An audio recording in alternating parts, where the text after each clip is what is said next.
আপনাদের লক্ষ্য গরিব মানুষের চোখে জল নেমে আসুক, আর তৃণমূলের লক্ষ্য গরিব মানুষের মুখে হাসি ফুটুক, দেখি কার জয় হোক।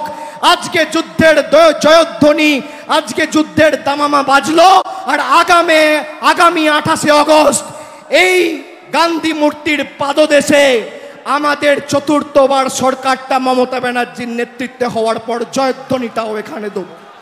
কোথা দিয়ে গেলাম? আপনার কত ক্ষমতা আপনি আটকে দেখাবেন?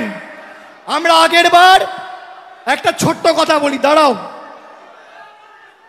সব তৃণমূলের বিরুদ্ধে, বিচার ব্যবস্থা তৃণমূলের বিরুদ্ধে, বিজেপি তৃণমূলের বিরুদ্ধে, কেন্দ্রীয় বাহিনী তৃণমূলের বিরুদ্ধে, ইডি তৃণমূলের বিরুদ্ধে, সংবাদ মাধ্যম তৃণমূলের বিরুদ্ধে, সিবিআই তৃণমূলের বিরুদ্ধে, ইলেকশন কমিশন তৃণমূলের বিরুদ্ধে, কিন্তু 10 কোটি বঙ্গবাসী তৃণমূলের পক্ষে।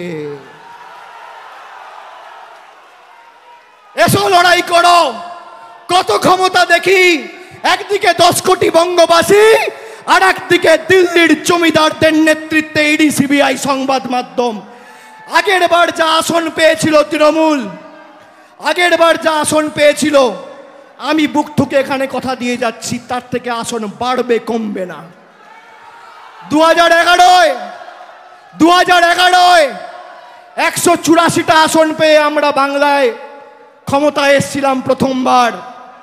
2016 5 বছর কুৎসা করার পর তৃণমূলের আসন সংখ্যা বেড়ে হয়েছিল 211।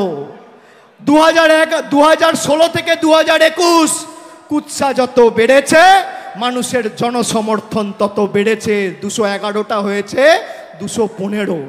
আর এবার তো আমি বলেছি, বিজেপির ক্ষমতা থাকলে 50 পার করে দেখাও, 50। আগামী দিনে লড়াই বুঝে নেব। আর আমরা এই ভেঙে দাও গুড়িয়ে দাও এর রাজনীতি করি না, আমরা সাজিয়ে দাও গুছিয়ে দাও এর রাজনীতি করি। আমরা যেভাবে মানুষের পাশে ছিলাম, একইভাবে আমরা মানুষের পাশে থাকব। এবং শপথ নিতে হবে যে যারা তৃণমূল কংগ্রেসকে ছোট করতে গিয়ে 10 কোটি বঙ্গবাসীকে ছোট করেছে, যারা আমাদের বাংলাদেশি বলে ব্যঙ্গ বিদ্রুপ করেছে, যারা বলেছে বাংলা বলে কোনো ভাষা নেই, যারা বলেছে বাংলা বলে কোনো ভাষা নেই, বাঙালি বলে কোনো জাতি নেই, তাদের বিরুদ্ধে 10 কোটি বঙ্গবাসীর লড়াই। আগামী দিন আমি খালি কবির কথায় বলি, প্রয়োজনে দেব মোরা 1 নদী রক্ত, হোক না পথের মাদা প্রস্তুর শক্ত। অবিরাম লড়াইয়ের চির সংঘর্ষে একদিন সে পাহাড় টলবেই, জনতার সংগ্রাম চলবেই।